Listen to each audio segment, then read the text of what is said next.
കുട്ടികളുടെ smart phone ഉപയോഗം എനിക്ക് തോന്നുന്നു നമ്മുടെ ഷോയിൽ തന്നെ കഴിഞ്ഞൊരു വർഷം ഏറ്റവും കൂടുതൽ ഡിസ്കസ് ചെയ്തൊരു വിഷയമായിരിക്കും. അപ്പൊ അത്രമാത്രം പ്രാധാന്യം അർഹിക്കുന്നതുകൊണ്ടാണ്. അപ്പോൾ ഇതിൽ ഞങ്ങൾ മാത്രമല്ല, സമൂഹത്തിലെ നാനാ തുറയിലുള്ള ആൾക്കാരും ഇത്തരം കാര്യങ്ങൾ ഇൻവോൾവ് ആണ് എന്നുള്ളതാണ്. എക്സാക്ട്ലി. അപ്പൊ ഇതിനെപ്പറ്റി കൂടുതലായിട്ട് സംസാരിക്കാനായിട്ടും ഈ മൊബൈൽ അഡിക്ഷനെതിരെ ഒരു ക്യാമ്പയിൻ നടത്തി കുട്ടികൾക്ക് അവയർനെസ് കൊടുക്കുന്ന ഡി കെയർ ഓർഗനൈസേഷൻ NGO ആണ് നമ്മുടെ കൂടെ ഇപ്പോൾ ഉള്ളത്. എന്റെ പേര് ഫാദർ ടോണി. ഞാൻ വിൻസെൻഷൻ സോഷ്യൽ സർവീസസ് എന്ന് പറയുന്ന ഡി കെയർ എന്നും അറിയപ്പെടുന്ന ഒരു NGO, ഒരു സോഷ്യൽ സർവീസ് ഓർഗനൈസേഷന്റെ ഡയറക്ടറായിട്ട് സേവനമനുഷ്ഠിക്കുന്നു. തിരുവനന്തപുരം അടുത്ത് വട്ടപ്പാറയാണ് നമ്മുടെ ഓഫീസ്. എല്ലാവർക്കും നമസ്കാരം. എന്റെ പേര് ഷാല്. ഞാൻ ലയോള കോളേജിന്റെ കൌൺസിലിംഗ് ആൻഡ് സൈക്കോളജിക്കൽ സർവീസസിന്റെ കോർഡിനേറ്ററായിട്ടും സൈക്കോളജിസ്റ്റായിട്ടും പ്രവർത്തിക്കുന്നു. നമസ്കാരം. ഞാൻ ഫാദർ ജോർജ്, വിൻസെൻഷൻ സോഷ്യൽ സർവീസസിന്റെ ഡി കെയറിന്റെ അസോസിയേറ്റ് ഡയറക്ടറായിട്ട് വർക്ക് ചെയ്യുന്നു. അതോടൊപ്പം തന്നെ പ്രാക്ടീസ് ചെയ്യുന്ന ഒരു സൈക്കോളജിസ്റ്റ് കൂടിയാണ്.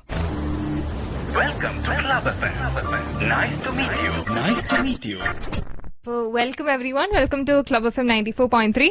യെസ്, ആൻഡ് ഇപ്പോ നമ്മളോടൊപ്പം ജോയിൻ ചെയ്ത് സംസാരിക്കാൻ പോകുന്നത് നിങ്ങളുടെ ഒരു ക്യാമ്പയിനെ പറ്റിയിട്ടാണ്. അതിനെപ്പറ്റി ഒന്ന് പറയാമോ ഫാദർ? ഞങ്ങൾ ആരംഭിച്ചൊരു പ്രൊജക്ടിന്റെ ഭാഗമായിട്ടാണ് നമ്മൾ ഇവിടെ എത്തി നിൽക്കുന്നത്. ശരി. ഞങ്ങൾ കൃത്യം ഒക്ടോബർ 2024 ആരംഭിച്ച ഒരു സ്മാർട്ട് സ്ക്രീൻ എന്നൊരു പ്രോജക്റ്റ് ഉണ്ട്. Smart screen lookup leave life എന്നുള്ള നമ്മുടെ അതിന്റെ ക്യാപ്ഷൻ. അത് ഒക്ടോബറിൽ ആരംഭിച്ചു. അപ്പൊ അതിന്റെ ഭാഗമായി നമ്മൾ എല്ലാ വേൾഡ് സൈഫർ ഇന്റർനെറ്റ് നമ്മൾ ഒബ്സർവ് ചെയ്യാറുണ്ട്. Cipher internet day. അപ്പൊ ആക്ച്വലി ഫെബ്രുവരി 10 സൈഫർ ഇന്റർനെറ്റ് ഡേ. അപ്പം അത് ഒബ്സർവ് ചെയ്യുന്ന ദിവസം ഞങ്ങൾ വിചാരിച്ചു ഇന്നാണ് ശരിക്കും ആപ്റ്റായ ദിവസം നമ്മുടെ സൊസൈറ്റിക്ക് മുഴുവനും ഈ ഒരു സേഫ്റ്റിയെക്കുറിച്ചും അഡിക്ഷനെ കുറിച്ച് നോക്കാൻ നമ്മൾ ഒരു അവയർനെസ്സോ അല്ലെങ്കിൽ കുറച്ചൊക്കെ ഇൻസൈറ്റ്സ് ഷെയർ ചെയ്യേണ്ട ദിവസമായിട്ട് നമ്മൾ ഇതിനെ കരുതുകയാണ്. ഓക്കെ. അപ്പൊ മെയിൻ ആയിട്ടും ഫോക്കസ് ചെയ്യുന്നത് മൊബൈൽ അഡിക്ഷൻ കുട്ടികളിൽ റെഡ്യൂസ് ചെയ്യിപ്പിക്കുക എന്നുള്ളൊരു എയിമിലാണ് അല്ലെ? അങ്ങനെ മാത്രമല്ല, ഈ സ്മാർട്ട് സ്ക്രീൻ എന്ന പ്രൊജക്ട് ഡി കെയർ മാത്രമല്ല, നമ്മുടെ കൂടെ Loyola college of social sciences Trivandrum നമ്മുടെ കൂടെ കൊളാബറേറ്റിംഗ് പാർട്ണറാണ്. ശരി. അപ്പൊ ഈ പ്രൊജക്ടിലൂടെ ഞങ്ങൾ ഉദ്ദേശിക്കുന്നത് കുട്ടികൾക്കിടയിലുള്ള മൊബൈൽ ഫോൺ അഡിക്ഷൻ കുറയ്ക്കുക എന്നതിനപ്പുറം കുട്ടികൾക്കിടയിൽ ആരോഗ്യകരമായ റെസ്പോൺസിബിൾ ആയിട്ടുള്ള സ്ക്രീൻ യൂസ് പ്രൊമോട്ട് ചെയ്യുക എന്നുള്ളതാണ്. കാരണം നമുക്കറിയാം, ഒരിക്കലും ഒരു സ്ക്രീൻ ഫ്രീ ലൈഫ് നയിക്കാൻ നമുക്ക് സാധിക്കത്തില്ല. കാരണം നമ്മുടെ എല്ലാവരുടെയും ലൈഫ് സ്റ്റൈലിന്റെ ഭാഗമാണ് ഈ ഫോൺ എന്ന് പറയുന്നത്, സ്ക്രീൻസ് എന്ന് പറയുന്നത്. സോ ഞങ്ങൾ എയിം ചെയ്യുന്നത് റെസ്പോൺസിബിൾ ആയിട്ടുള്ള സ്ക്രീൻ യൂസ് ആണ്. ശരി. ഓക്കെ. അപ്പം ഈ ഒരു ഡി കെയർ ഓർഗനൈസേഷന്റെ മെയിൻ ഇതെങ്ങനെയാണ് തുടങ്ങിയത്? അപ്പം അത് കഴിഞ്ഞിട്ടുള്ള മിഷൻ പ്രവർത്തനങ്ങൾ എന്തൊക്കെയാണ് ഉദ്ദേശിക്കുന്നത്? അതിനെപ്പറ്റി ഒന്ന് പറയോ? ആക്ച്വലി ഞങ്ങളുടെ ഓർഗനൈസേഷൻ വിൻസെൻഷൻ സോഷ്യൽ സർവീസസ് എന്ന് പറയുന്നത് തന്നെ ഒരു കാത്തലിക് ചർച്ചിൽപ്പെട്ട വിൻസെൻഷൻ കോൺഗ്രിഗേഷൻ എന്ന് പറയുന്ന ഒരു കോൺഗ്രിഗേഷന്റെ ഒരു സോഷ്യൽ സർവീസ് വിംഗ് ആണ് ഈ ഡി കെയർ എന്ന് പറയുന്നത്. ഇത് 1993 ആരംഭിച്ച ഒരു ഓർഗനൈസേഷനാണ്. ഞങ്ങൾ കുട്ടികൾക്കിടയിലും ആരോഗ്യം, HIV പോസിറ്റീവ് ആയിട്ടുള്ള ആളുകൾ, ഡിസാസ്റ്റർ വിക്ടിംസ്, അവർക്കിടയിൽ ഞങ്ങൾ പ്രവർത്തിച്ചുകൊണ്ടിരിക്കുന്ന ഒരു ഓർഗനൈസേഷനാണ്. ഞങ്ങൾ കുട്ടികൾക്കിടയിൽ ഒരു ഫ്ളാഗ്ഷിപ്പ് ഇനിഷ്യേറ്റീവ് ആയിട്ട് ഞങ്ങളുടെ ഒരു പ്രൊജക്ട് ഞങ്ങൾ ലോഞ്ച് ചെയ്തതാണ് സ്മാർട്ട് സ്ക്രീൻ എന്ന് പറയുന്നത്. അപ്പം ഇത് ഒരു വേറെ ടൈപ്പ് പ്രൊജക്റ്റാണ്. കാരണം നമ്മുടെ കേരളത്തിൽ ഇപ്പോഴത്തെ ഒരു സാഹചര്യം നമ്മൾ പരിശോധിക്കുമ്പോഴത്തേക്കും ഇവിടെ ഒരു പോവർട്ടിയേക്കാളൊക്കെ അപ്പുറത്ത് ഒരു മെന്റൽ വെൽബീയിങ് ഒരു അലാമിംഗ് ഒരു ഇഷ്യൂ ആയിട്ട് നമുക്ക് പലപ്പോഴും തോന്നാറുണ്ട്. അപ്പൊ അതുകൊണ്ട് കൂടെയാണ് ഞങ്ങൾ ഈ പ്രൊജക്ടിലേക്ക് ഞങ്ങൾ എത്തി നിൽക്കുന്നത്. അപ്പൊ നമുക്കിനി അതിന്റെ സൈക്കോളജിക്കൽ പെർസ്പെക്ടീവിലേക്ക് പോകാം. അപ്പം ഷാൽ സർ, അപ്പൊ എന്താണ് തോന്നുന്നത്, ഇതിന്റെ എന്തുകൊണ്ടായിരിക്കും കുട്ടികൾ ഇത്രയും അഡിക്റ്റഡ് ആവുന്നത്? അത് പേരന്റ്സിന്റെ പ്രശ്നമാണെന്ന് നമുക്ക് പറയാൻ പറ്റുമോ, അതോ കുട്ടികളിൽ തന്നെ എന്തെങ്കിലും ഉണ്ടായിട്ടാണോ അവർ ഇത്രയും അഡിക്റ്റഡ് ആവുന്നത്? അഡിക്ഷൻ എന്ന് പറയുന്നത് നമ്മൾ ഒന്നാമത് മനസ്സിലാക്കേണ്ടത് ഒരു ക്രോണിക് ഡിസോർഡർ ആണ്. ശരി. ഓക്കെ. അഡിക്ഷൻ അതിനെ ആ ഒരു ഡിസോർഡർ ആയിട്ട് തന്നെ നമ്മൾ കാണേണ്ടതായിട്ടുണ്ട്. പക്ഷെ നമ്മളിപ്പോ ചെയ്യുന്നതെന്ന് പറഞ്ഞാൽ കുട്ടികൾക്ക് അവയർനെസ് കൊടുക്കുക എന്നുള്ളതാണ്. അതിനകത്തൊരു വലിയൊരു ഒരു സയന്റിഫിക് മെത്തേഡിലൂടെ അല്ലാതുള്ള ഈ ഒരു അവയർനെസ് ഗിവിംഗ് ശരിക്കും നെഗറ്റീവ് ആയിട്ടുള്ളൊരു ഫലമാണ് നമുക്ക് കൊണ്ടുവരുന്നത്.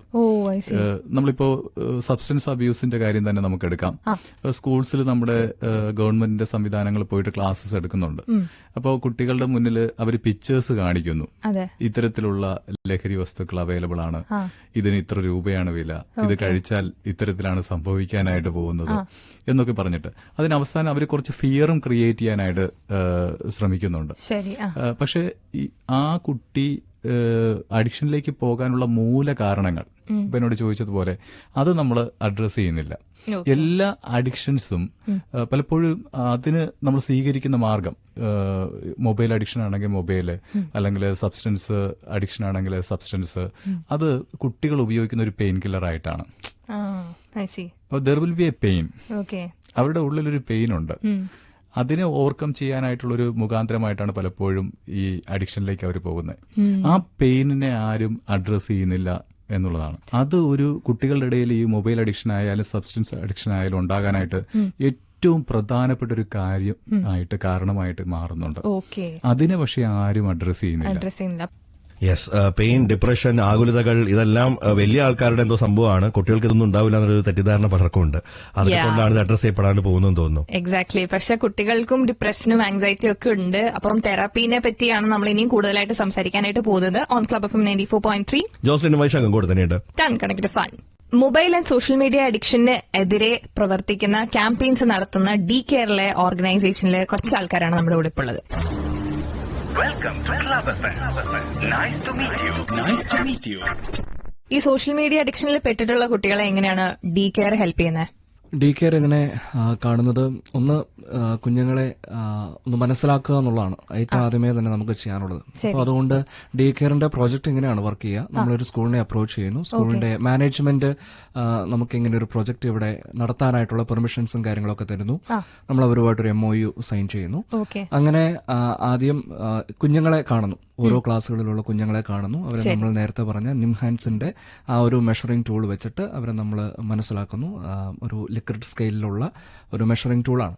അപ്പൊ അതിന്റെ അകത്ത് നമുക്ക് കിട്ടിക്കഴിയുമ്പോൾ എത്ര കുഞ്ഞുങ്ങളാണ് ഡിസ്ഫങ്ഷണലി അഫക്റ്റഡ് ആയിട്ടുള്ളതെന്ന് നമുക്ക് കൃത്യമായിട്ട് മനസ്സിലാക്കാൻ പറ്റും. അപ്പൊ അങ്ങനെ ഉള്ള കുഞ്ഞുങ്ങൾ അവരുടെ പേരൻസുമായിട്ട് നമ്മൾ കണക്ട് ചെയ്യുന്നു. ആ പേരൻസിനോട് നമ്മൾ കാര്യങ്ങൾ ചോദിക്കുന്നു, മനസ്സിലാക്കുന്നു. അപ്പൊ ഈ പേരൻസിനും കാണും ഒത്തിരിയേറെ കൺസേൺസ്. അപ്പൊ നമ്മൾ മനസ്സിലാക്കുന്നതനുസരിച്ച് നമ്മുടെ ഇത്രയും കാലത്തെ എക്സ്പീരിയൻസിൽ ഒത്തിരിയേറെ പേരൻസ് ഇതിനെക്കുറിച്ച് കൺസേൺഡ് ആണ്. പ്രത്യേകിച്ച് ഈ സ്ക്രീൻ അഡിക്ഷനുമായിട്ട് ബന്ധപ്പെട്ട് ഫോൺ മാറ്റി വെച്ച് കഴിയുമ്പോൾ അവർ കരയുന്നു, അല്ലെങ്കിൽ അത് ഭയങ്കരമായിട്ട് ഡിസ്റ്റർബൻസ് വീട്ടിലുണ്ടാക്കുന്നു, ഒത്തിരിയേറെ ബഹളങ്ങൾ ഉണ്ടാകുന്നു, പ്രോബ്ലമാറ്റിക് ആയി മാറുന്നു കുടുംബം തന്നെ. അപ്പൊ അങ്ങനെയുള്ള പേരൻസിന്റെ കൺസേൺസ് ഒത്തിരി ഉണ്ട്. അതുപോലെ തന്നെ ടീച്ചേഴ്സിന് കൺസേൺസ് ആണ്. കാരണം ഈ സ്ക്രീൻ അഡിക്ഷനിലേക്ക് വന്നു കഴിയുമ്പോൾ തന്നെ ഒത്തിരി അക്കാഡമിക് ആയിട്ട് ഒത്തിരി പിന്നോട്ട് പോകുന്നതായിട്ട് നമ്മൾ കാണുന്നുണ്ട്. അതുപോലെ തന്നെ മറ്റ് സോഷ്യൽ ആക്ടിവിറ്റീസ് ഉണ്ടല്ലോ, എക്സ്ട്രാ കരിക്കുലർ ആക്ടിവിറ്റീസ് സ്കൂളിലുള്ളത്, അതിലൊക്കെ പിള്ളേര് പിന്നോട്ട് പോകുന്നു ഈ സ്ക്രീൻ അഡിക്ഷനിലേക്ക് വീണ് കഴിയുമ്പോഴേക്കും. അപ്പൊ അങ്ങനെ ഡിസ്ഫങ്ഷണലായിട്ട് നമ്മൾ കണ്ടെത്തിയ കുഞ്ഞുങ്ങൾക്ക് നമ്മൾ ഇന്റർവെൻഷൻ കൊടുക്കുന്നു, ലൈക്ക് കൌൺസിലിംഗ്, മറ്റ് കാര്യങ്ങളിലൂടെയൊക്കെ പതുക്കെ ഇവർക്ക് അവയർനെസ് കൊടുത്ത് കൌൺസിലിംഗ് കൊടുത്ത് ഇതിൽ നിന്നും റിക്കവറി ചെയ്യാൻ നമ്മൾ പരിശ്രമിച്ചുകൊണ്ടിരിക്കുന്നു. അപ്പോൾ പേരൻസിനും അതോടൊപ്പം തന്നെ ടീച്ചേഴ്സിനും നമ്മൾ അതേ സമയം തന്നെ ഈ കൌൺസിലിംഗും ഇതിനു വേണ്ടിയിട്ട് എന്തെല്ലാം കാര്യങ്ങൾ ഇവർക്ക് ചെയ്യാൻ പറ്റും എന്നുള്ള ഒരു അവയർനെസ്സും കാര്യങ്ങളെല്ലാം നമ്മൾ കൊടുക്കുന്നു. അപ്പൊ നമ്മളെ കേട്ടുകൊണ്ടിരിക്കുന്ന കുറെ പേരൻസും അല്ലെങ്കിൽ സ്കൂളിലെ ഇപ്പം അതോറിറ്റീസ് ഒക്കെ ഉണ്ട്. അപ്പൊ അവർക്കൊക്കെ ഈ ഒരു ഡി കെയറിന്റെ ഒരു ഹെൽപ്പ് തേടണമെങ്കിൽ അവരെന്താണ് ചെയ്യേണ്ടത്? നമ്മളൊരു ഈ പ്രൊജക്ടിനെ കുറിച്ചിട്ടുള്ള ബ്രോഷേഴ്സ് ഒക്കെ ഞങ്ങൾ എല്ലായിടത്തും അവൈലബിൾ ആക്കിയിട്ടുണ്ട്. ഓക്കെ. ഞങ്ങളുടെ ക്ലാസ്സുകൾ ഞങ്ങൾ പൊതുവെ ഞങ്ങൾ നടത്താറുണ്ട്. ഈ പ്രൊജക്ടിന്റെ ഭാഗമല്ലാതെയുള്ള ഔട്ട്റീച്ചുകൾ ഞങ്ങൾ ചെയ്യാറുണ്ട്. ആ ഔട്ട്റീച്ചുകൾ ഞങ്ങൾക്കൊരു ഓപ്പണിംഗ് ആണ് പലപ്പോഴും സ്കൂളുകൾ ഞങ്ങളിലേക്ക് ആക്സസിബിൾ ആവാനായിട്ട്. അപ്പം അങ്ങനെ ഞങ്ങൾ നടത്തിയ ഔട്ട്റീച്ചുകളുടെ ബേസിൽ അവിടെ പങ്കെടുത്തിട്ടുള്ള പാരന്റ്സ് ത്രൂവോ അല്ലെങ്കിൽ അതിൽ പങ്കെടുത്തിട്ടുള്ള ടീച്ചേഴ്സ് ത്രൂ ഒക്കെ ഞങ്ങൾക്ക് സ്ലോട്ട്സ് കിട്ടാറുണ്ട്.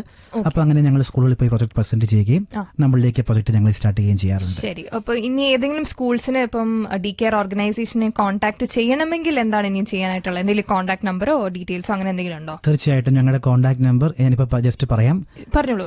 9846084893. ഓക്കെ, ഒന്നുകൂടെ റിപ്പീറ്റ് ചെയ്ത്. തീർച്ചയായിട്ടും 9846084893. ഇപ്പൊ ഒരു കുട്ടിക്ക് സ്ക്രീൻ അഡിക്ഷൻ ഉണ്ടാകുന്ന ഒരു സാഹചര്യത്തിൽ അത് കണ്ടുപിടിച്ചു കഴിഞ്ഞാൽ നെക്സ്റ്റ് സ്റ്റെപ്പ് ആയിട്ട് ചെയ്യേണ്ടത് എന്താണ്? ഈ സ്ക്രീൻ അഡിക്ഷൻ നമ്മൾ ഒരു തവണ കണ്ടുപിടിച്ചു കഴിഞ്ഞാൽ അതിന്റെ അകത്തുനിന്ന് എങ്ങനെ നമുക്ക് പുറത്തു വരാമെന്നുള്ളതാണ്.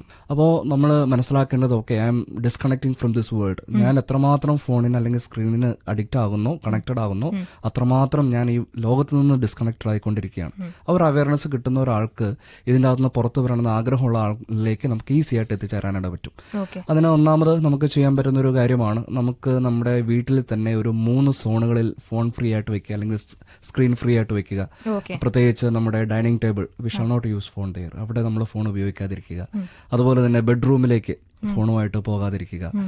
മൂന്നാമത്തെ ഒരു സ്ഥലം എന്ന് പറഞ്ഞാൽ നമ്മുടെ വാഷ്റൂംസ് ആണ്. നമ്മുടെ ടോയ്ലറ്റിലേക്കൊന്നും ഫോണുമായിട്ട് പോകാതിരിക്കുക. അങ്ങനെ ഒരു 3 സോണുകൾ ഫോൺ ഫ്രീ ആയിട്ട് അല്ലെങ്കിൽ സ്ക്രീൻ ഫ്രീ ആയിട്ട് നമ്മൾ സെറ്റ് ചെയ്യുക.